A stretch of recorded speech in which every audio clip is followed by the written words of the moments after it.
As Socrates said, philosophy is all about learning to die. The more we can face the fact that we're going to die, the richer our life can become. We can use death as a tool for living, because there is only a limited amount of time that we're all given. We don't know what that time frame is. I think that's the last lesson you tell your kids. How are you going to pass on the last bit? And that's about how to die. I'm Noelle McCarthy. This is A Wrinkle in Time. A Wrinkle in Time. I should plan the funeral, I suppose, but just seems so weird. That is weird. A podcast series about ageing in a world that wants us to stay young.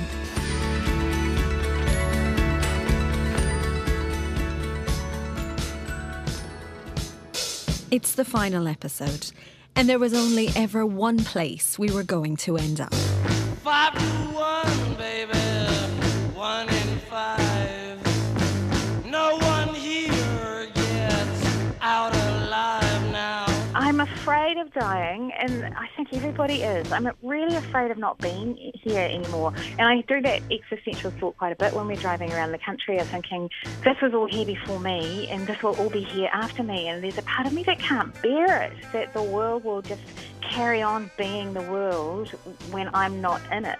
That makes me feel really sad. The old get old and the young get stronger.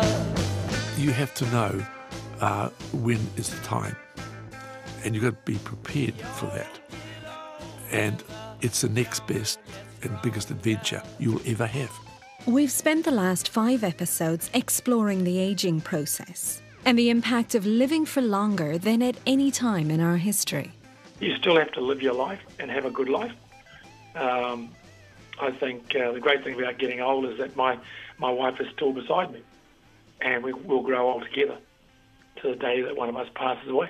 And time is going to run out eventually, for all of us. I know exactly where I will spend the end of my life. It is at our house in the Hokianga on the deck, and I've said to my children, this couch here is where I will lie when I take my last breath, and that is exactly what will happen. Well, it better happen, or they'll be in trouble. So this is the death episode. Like living, dying is something that happens to everyone. That said, I haven't had much experience with it.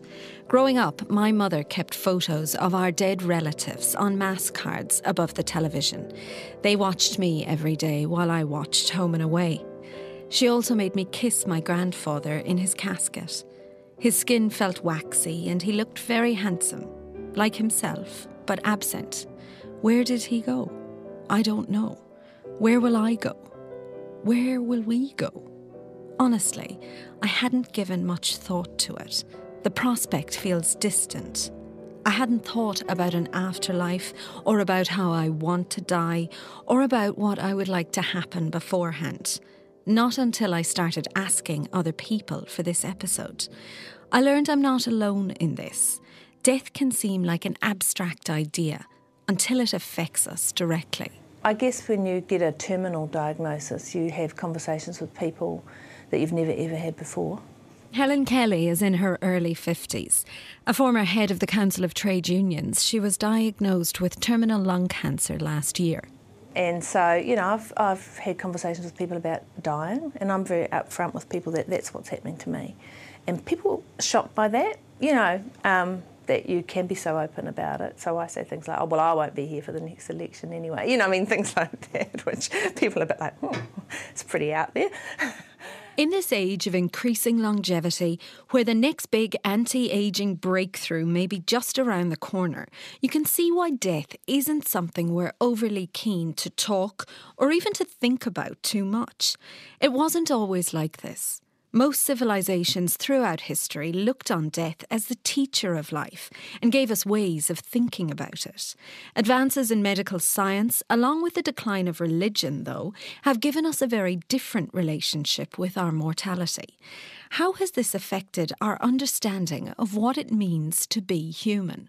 Our age has taken the finality of death very much outside of the picture, taking it out of the picture, and rendered us rather childish and helpless when it comes to making mortality the ground of a meaningful existence. Professor Robert Harrison from Stanford University has been with us from the beginning. In his book Juvenescence, he explains that by not placing the same value on maturity that we used to, we've changed our relationship with death as well, and we're poorer for it. Cultures generally have provided the protocols about mortality, often taking the form of religious creeds and religious practices and rituals.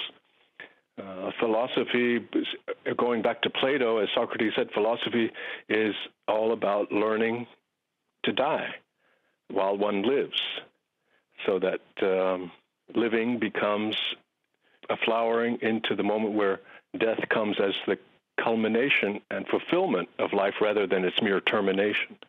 Nowadays, we believe death is the mere termination of life rather than its fulfillment. And in that sense, I think our experience of life becomes impoverished. I think everybody thinks in the back of their mind they might get a terminal illness, don't they? You know, every time you get a lump or something, you know, we all go and get checked out and all of that. So I think in the back of our heads, we haven't quite given up the concept that we're mortal. The more we can face the fact that we're going to die, the richer our life can become. We can use death as a tool for living, because there is only a limited amount of time that we're all given. We don't know what that time frame is.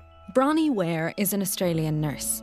In 2009, a blog post she wrote listing the 5 biggest regrets of her dying patients became an internet sensation.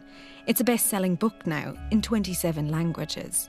People were realising that they had allowed the influences of others, the opinions of others, to total up their self-worth, and so feeling like they didn't deserve to be happy, and they were fitting the shoes that others had moulded for them as such. And and as time decreased and they let go of all the day-to-day details, they realised that it had actually been their own choice to let others have that power over them.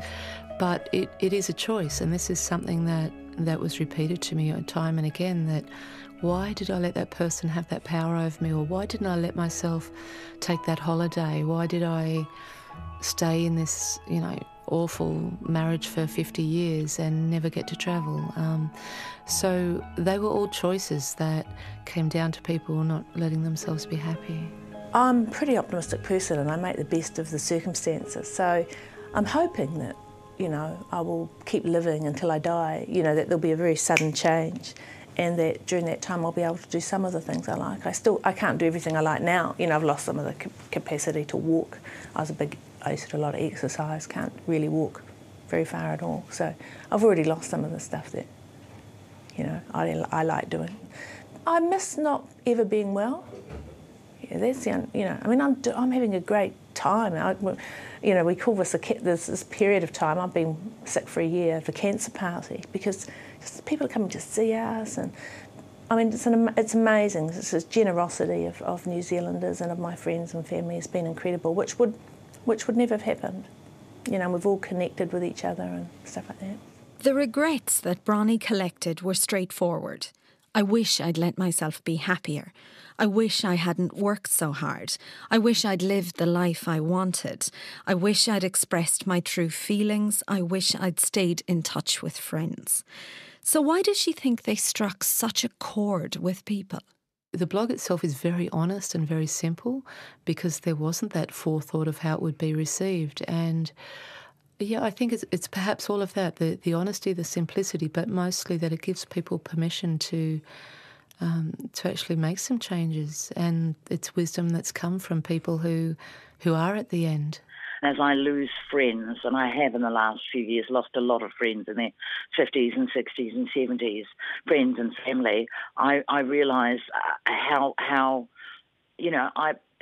every moment, I know this is a tragic cliche, but every moment is actually quite precious. So I do try to make as much of it count. Having said that, I still spend just as much time being a couch potato and watching revolting television and slothing around and lying in the sun and reading tragic books and magazines. But I do that because I enjoy it. So I want to spend as much time as I possibly can in this body, in this life, on this planet, having fun. And I think I have peers who feel the same way. So there's a sort of element of us that we know we're going to grow old somewhat disgracefully. If that's all there is, my friends, then let's keep dancing. Let's break out the booze and have a ball. One of the subjects of this podcast is the fact that we're living longer. Do you think that increased longevity puts us at a further distance from the end? You know, the end is inevitable, but science and culture can give us the message that you can put it off, you can live for longer, you can keep going. That's a fantastic question. Yes, absolutely. It's just a further denial. It's like, oh, never mind, got another 10 years to deal with that, got another 20 years, I'll live till I'm 100 now instead of 80 or 70. So, yes, it just further enhances the denial, unfortunately. Denial may be understandable in a world where the focus is on staying young and vital, where health is presented as something over which we can expect to have increasing amounts of control. Dying's almost a personal failure in a world where centenarians are doing 100-metre runs. Take about Ida Wheeling, who set a new record for a 100-metre dash in Philadelphia earlier this year. But there are other motivations for being in denial about death, like love. Some people can't even tell their children or their parents that they love each other. So, to actually go beyond those, that's just a level of emotional maturity that is too confronting for some people. So to go even beyond those words, to actually say, let's get, down and dirty and talk about this real stuff, it's just too, not only too confronting, just too out of bounds for them, too painful, too foreign to even grasp the concept of it. And, and that's just heartbreaking. I think that's the last lesson you tell your kids. You tell your kids and teach your kids how to be good people, how to be decent people, how to be truthful to themselves and the world. But then the big lesson is, okay, how are you going to pass on the last bit? And that's about how to die. Now, that's a pretty good subject, and I have to say my kids won't even contemplate me talking about that. But I do bring it up and say, this is how I think it might go. You've got to tell your kids, I reckon, that it's okay and they've got to let you die. For one family, it took a confrontation with mortality to get that conversation started. I would say that we're a typical American family with regard to uncomfortable conversations. Unfortunately, this conversation about end of life and death and dying has been somewhat taboo in our culture, and I think we've fallen prey to the cultural norms of, don't talk about it, it won't happen. Jennifer Brokaw is a doctor from San Francisco. She's also the daughter of one of America's best-known newsmen. This is NBC Nightly News with Tom Brokaw. Good evening on a rainy evening. In 2013, Tom Brokaw was diagnosed with multiple myeloma, a kind of blood cancer that's treatable but incurable. Suddenly, I was diagnosed with cancer, and it came when I was 73, and I had to objectively deal with the realities of the consequences of aging and cancer. And because I looked at everything in life as a journalist, I thought this is consequential, not just for me, but for the country and for others as well. So it really became a big part of my life, in part because of the conversations that I had been having with Jennifer about the decisions that she had to make in the ER or that families had to go through. And it's the kind of thing that people generally are not very comfortable talking about, but we have to get comfortable talking about it because it's inevitable. Since his diagnosis, Tom and Jennifer have hosted a series of public talks where they speak frankly about the need for families to plan for the worst. It's easier to contemplate these things when you're not facing something serious. In fact, you know, in the moment of getting a serious diagnosis, that it's really the worst time you can bring it up. The culture of the medical system and the industry is to allow people to believe that everything can be fixed on some level. And there's no discussion about the fact that really what we offer people is just the ability to ward off further decline. Tom is in remission now. He says his diagnosis brought home how unprepared he was for the end of his life. One of the lines that I've come up with in my own head here recently is that it's hard for us to think about dying because we've spent all of our life practicing to live. We haven't practiced to die. So it's something that is a one-time, wholly unique event, and there is no real preparation for it because we don't know what to expect. And I think that helps people shy away from it. Is death hard? Is it hard to die for some people? It is. And, you know, it takes 9 months for the body to form, and it can take a long time for the body to break down as well. One of my darling patients, I walked in one morning and said, "How are you going today?" And she said, "Oh, I'm still here. It's so hard to die. I'm sick of it. I just want to go." And at that stage, I think she was eating like 1 strawberry a day or half a grape. She just had no appetite left, but her body wasn't ready to go. And so her frustration was that she felt emotionally ready to go and couldn't do so.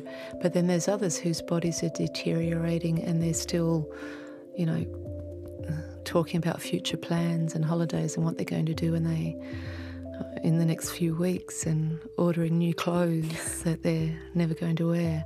It's more in the back of my mind now, in part because of age and also in part because of cancer. And I have friends who are dying. And so I am thinking, again, about what happens, how I will accept it when the time comes. That's very, very hard to kind of come to grips with or to imagine, because as I said earlier, I've had a lot of practice living but no practice dying. I should plan the funeral, I suppose, but it just seems so weird. That is weird. but I might get round to it. That people will expect every minute to be jotted down, won't they? They might not stick to it. Your reputation as an organiser. Yeah, they might get their own back. I think you can tweet from the grave. Well, you will, if anyone can. You can load them up and they can tweet after you've gone. You know how you can load them up to tweet two days later? So, I am tempted by that. None of us know ahead of time exactly how the end will play out. But we live in an era where it's possible to be kept alive by a machine, even when our brains have shut down. That makes it essential to talk. Not just about death, but about what we want to happen before we die.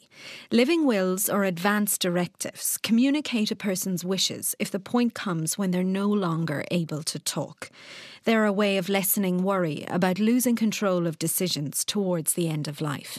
A lot of people that I have done advanced care planning with have said in no uncertain terms that if they're no longer able to meaningfully interact with their loved ones or friends, and by that they mean, contribute to the conversation or understand really what's being said to them on a meaningful level, they no longer want to be fed. They no longer want to be kept alive in any way or receive any kind of medical treatments. From their point of view, their life has come to an end. We have to be realistic about, what a meaningful life really is and what it means to be a full human. And accept the fact that, our brains sometimes die before our bodies do. And, I think that we all accept that our brain is really our heart and soul of who we are. And sometimes you have to let the body die when the brain has already left. I put a submission in to the Lucretia Seales Select Committee. And I don't know whether we appear. I don't know whether they're going to invite us in to appear or not, but I would if they did.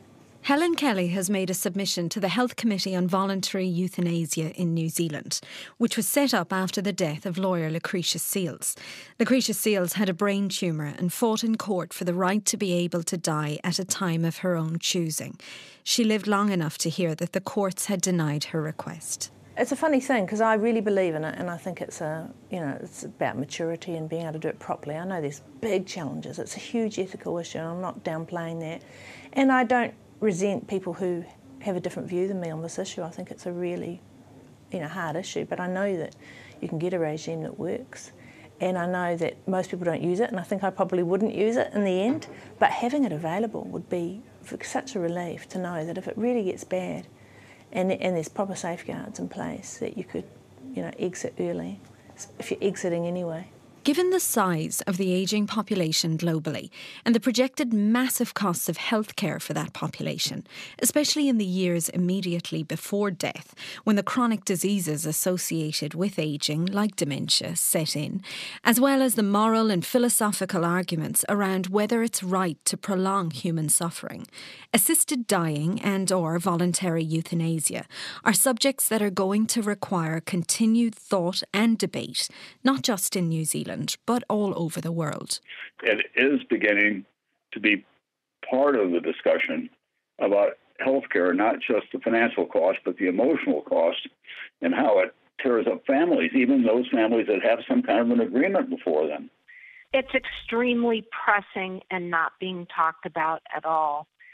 Hillary Clinton is the only presidential candidate that I've heard of who has address this on the campaign trail, unless, Dad, you know of somebody else. I don't think Donald Trump is talking about it. Since her diagnosis, Helen Kelly has had to make a lot of decisions about how she wants to spend the time she has left. I went to see Atul Gawande, who's written the book Being Mortal, talking about that we are mortal, and that a lot of us think we're immortal, and certainly in the old, in the 50s and 40s, people knew they were going to die. 30s, they knew there's all sorts of ways they were going to die. But now we sort of think we're immortal.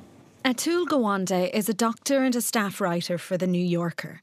His book, Being Mortal, is a personal and professional exploration of dilemmas around ageing and end-of-life care.